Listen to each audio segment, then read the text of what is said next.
Melaka. Tapi sebelum itu, saya mahu berbincang berkenaan dengan perkembangan terbaru ini bersama dengan Profesor Madya Dr. Hamidin Abdul Hamid, Fellow Penyelidik Ilham Center. Prof, Assalamualaikum. Waalaikumsalam, Luqman. Prof, apa yang kita boleh jangkakan selepas ini? Kerana kita tahu bahawa Adli Syahri, YB Adli Syahri, pengerusi PH dan juga bekas Ketua Menteri akan menghadap Tuan Yang Terutama Yang di-Pertua Negeri Melaka. Kita difahamkan mungkin itu sedang berlangsung atau baru sahaja selesai dan tidak ada lagi update selepas itu. Tapi apa yang kita boleh jangkakan berkenaan dengan Kerajaan Negeri Melaka yang mungkin terbentuk selepas ini? Kerana masih lagi belum jelas. 4 adun kerajaan keluar menyatakan mereka hilang kepercayaan. Tidak dijelaskan sama ada selepas ini mereka bersetuju untuk PH menerajui kerajaan negeri disokong oleh 4 ini atau 4 ini dan juga Idris Harun, Datuk Seri Idris Harun mungkin akan dipilih sebagai calon Ketua Menteri dan disokong PH. Apa komposisi kerajaan negeri di Melaka yang kita boleh jangkakan selepas ini, Prof? Okay, terima kasih, Luqman.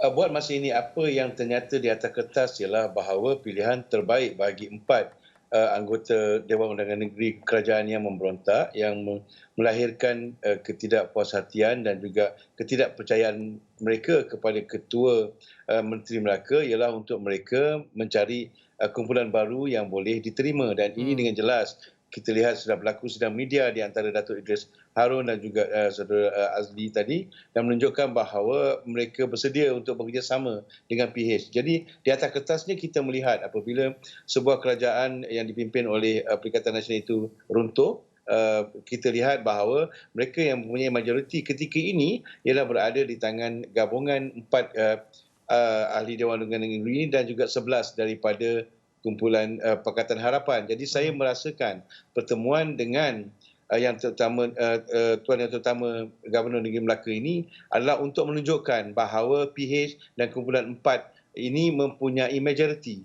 untuk membentuk kerajaan. Jadi siapakah CM dan sebagainya itu sudah tentu akan terbina dalam perbincangan di antara dua kumpulan ini.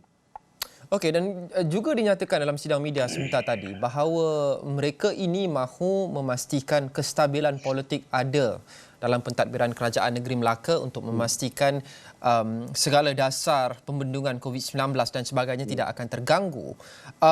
Adakah kita menjangkakan jika 4 ini menyertai 11 lagi adun PH, kestabilan kita akan saksikan sekurang-kurangnya dalam jangka masa sederhana atau panjang kerana mereka dari sebelah sana, mereka secara sementara meminjamkan sokongan kepada 11 adun PH untuk mencukupkan 15 kerusi majoriti dalam Dewan Undangan Negeri. Adakah kestabilan ini berjaya kita capai melalui cara ini, Prof?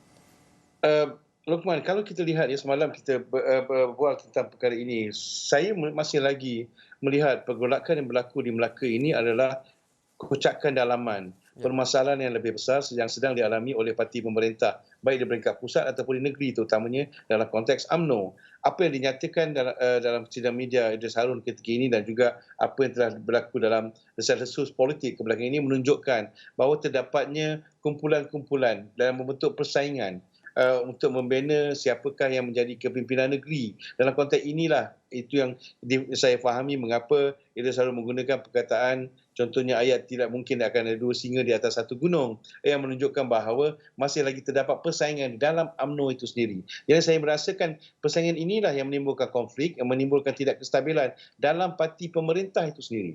Dan ini saya kira tidak berlaku dari kalangan Pakatan Harapan kerana jelas dalam konteks kesepaduan yang mereka hadapi.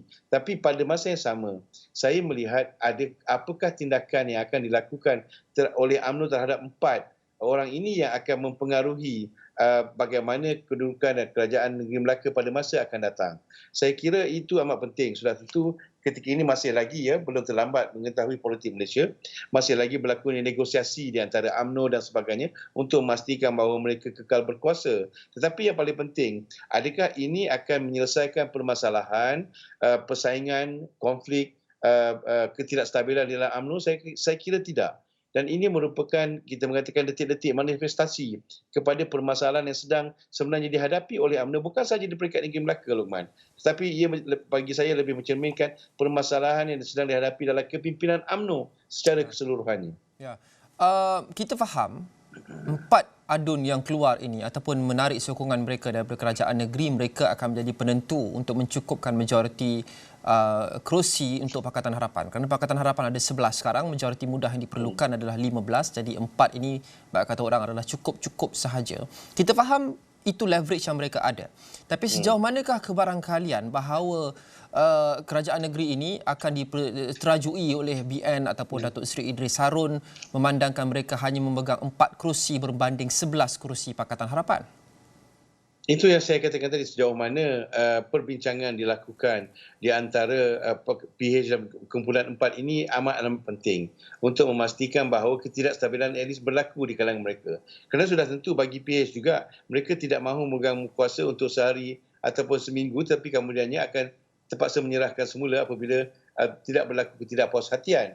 Jadi dalam konteks inilah saya merasakan bahawa sesuatu harus diperjelaskan dengan tepat, ya, dan tidak berlaku kesamaran mengapa mereka bekerjasama di antara satu sama lain.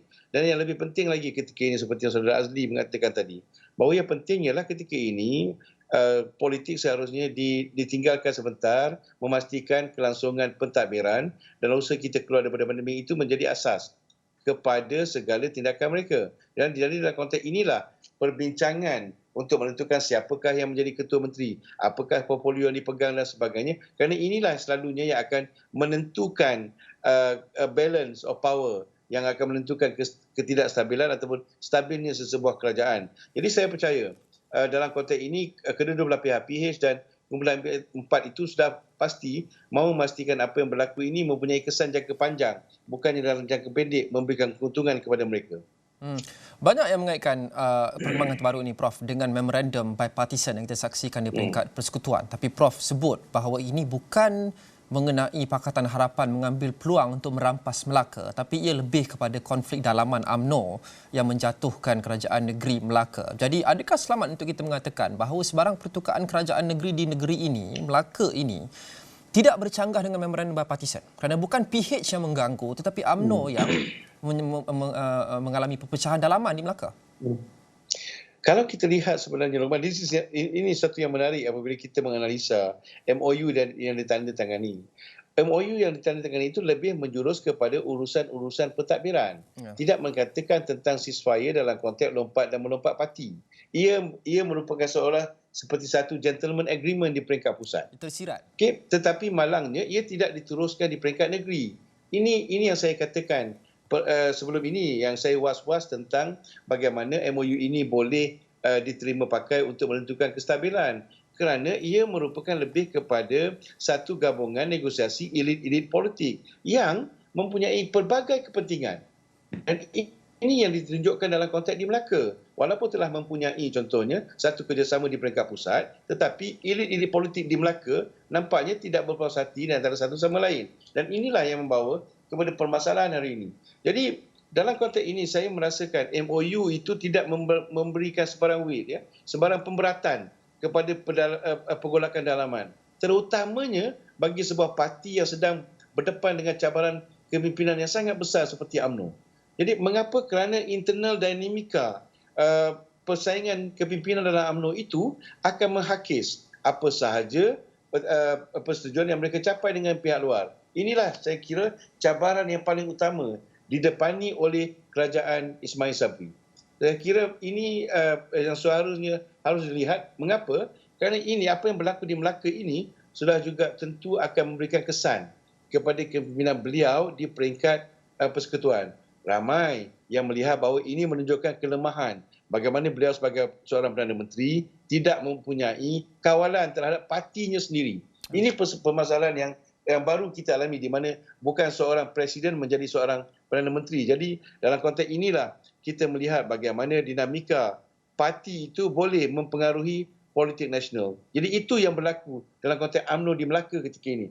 Permasalahan yang berlaku di antara kepimpinan dalam sebuah parti menyebabkan sebuah kerajaan bertukar. Ini yang saya kira merupakan dinamika yang akan menjadi salah satu ciri utama politik Malaysia menuju ke PRU yang ke-15. Perpecahan dalam UMNO ni, Prof, kita sudah saksikan berlaku berulang-ulang kali sejak setahun lebih yang lepas, sejak PRU 14. tempoh hari dengan penarikan sokongan daripada Kerajaan Perikatan Nasional yang diterajui oleh Tan Sri Muhyiddin. Kemudian ini dan banyak lagi contoh yang menunjukkan bahawa sudah ada puak-puak yang berbeza dalam UMNO. Dengan setahun lebih lagi sekurang-kurangnya menuju ke PRU 15, apa yang kita boleh jangkakan? Apa rupa bentuk dan komposisi UMNO yang kita boleh jangkakan akan dipersembahkan dalam PRU 15 nanti dengan semua ini berlaku secara konsisten banyak kali sepanjang setahun lepas? Ya, betul Rahman. Itu yang bagi kami yang menganalisa ketika ini salah satu variable yang kami gunakan ialah sejauh manakah dinamika fluidity UMNO, kepimpinan UMNO terutamanya. Menarik untuk kita lihat ialah bagaimana persoalan tentang pemilihan kepimpinan UMNO yang sepatutnya berlaku tapi ditunda kepada 18 bulan dan mungkin akan berlaku pada akhir tahun 2022. Jadi dalam konteks inilah seperti yang Luqman katakan tadi, saya kira menuju ke arah pemilihan ini kita melihat bagaimana sesebuah kumpulan itu cuba mengukuhkan kedudukan mereka dan ada kumpulan yang akan memberikan tindak balas terhadap pengukuhan tersebut. Jadi dalam konteks ini saya merasakan bagi orang UMNO ketika ini, persoalannya bukan PRU 15, tetapi persoalannya siapakah yang akan memimpin UMNO selepas pemilihan agung nanti. Jadi perbalahan ini bukan perbalahan antara parti. Perbalahan ini masih lagi dalam parti UMNO itu sendiri. Dan UMNO setakat ini tidak berjaya. Bagi saya gagal dalam memberikan penyelesaian kepada permasalahan kepimpinan ini.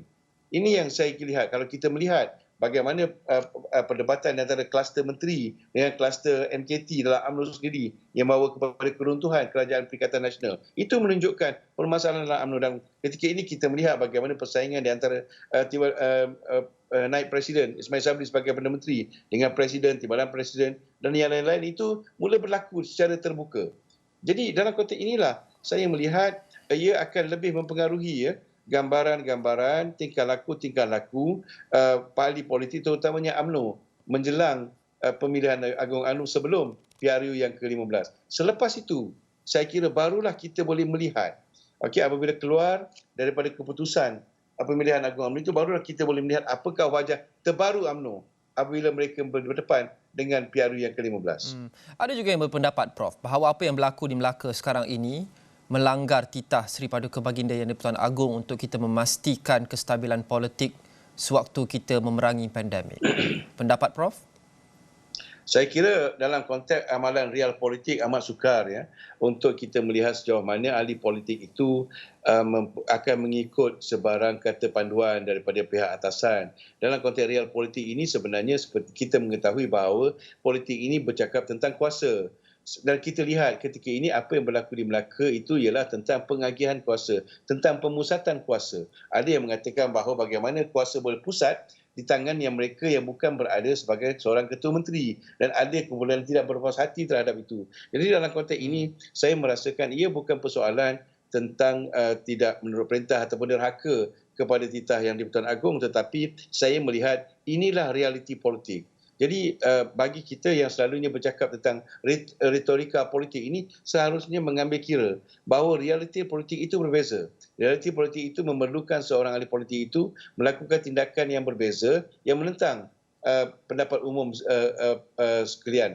Contohnya kalau kita melihat mengapa perlu ada pertukaran tetapi bagi kumpulan 4 ini mereka merasakan bahawa mereka berdepan dengan tembok tebal dalam konteks pentadbiran negeri. Mengapa? Kerana mereka terpaksa berdepan dengan beberapa orang kingmaker. Mereka terpaksa berdepan dengan beberapa orang policy decider yang mereka merasakan akan memberi kesan. Jadi dalam konteks inilah saya mengatakan tadi, dalam konteks sebuah parti itu seharusnya berjaya menyelesaikan isu tentang pengagihan dan pemusatan kuasa itu dengan lebih halus. UMNO gagal menyelesaikan itu semenjak mereka tewas daripada pilihan raya yang ke-14 lagi. Bagaimana, mungkin kita perlu flashback sedikit Prof untuk penonton di luar sana kerana kita sudah saksikan terlampau banyak kemulut politik dan perkembangan politik yang berbeza-beza sejak setahun setengah dan 2 tahun yang lepas, khasnya sejak kejatuhan kerajaan PH. Kita faham sedikit sebanyak perselisihan ideologi atau kepentingan dalam kalangan ahli-ahli UMNO yang menyebabkan perpecahan ini. Tapi apa lagi faktor-faktor besar yang menyebabkan parti yang dulu begitu bersatu kini sangat berpecah di hampir semua peringkat? Kalau kita lihat Luqman, dia menarik dalam apa yang sedang dihadapi oleh UMNO ketika ini. Kalau kita melihat kepada rentetan sejarah, apa yang berlaku kepada parti-parti besar, sememangnya UMNO ketika ini berdepan dengan suatu suasana yang mereka tidak pernah alami. Pertama sekali, mereka berdepan dengan kekalahan yang tidak pernah mereka alami. Keduanya, adakah mereka masih lagi dalam konteks state of denial yang menunjukkan bahawa mereka ditolak, mereka tidak lagi menjadi sebuah kuasa besar, dan itu juga ada tindakan-tindakan kepimpinan UMNO yang menunjukkan bahawa mereka masih lagi dalam konteks itu. Mereka merasakan mereka besar dan sebagainya. Dan saya kira itulah yang kita lihat dalam konteks UMNO ini, di mana terdapat kumpulan yang mahu memastikan untuk mereka kekal berkuasa, mereka harus bersikap seperti sebelumnya.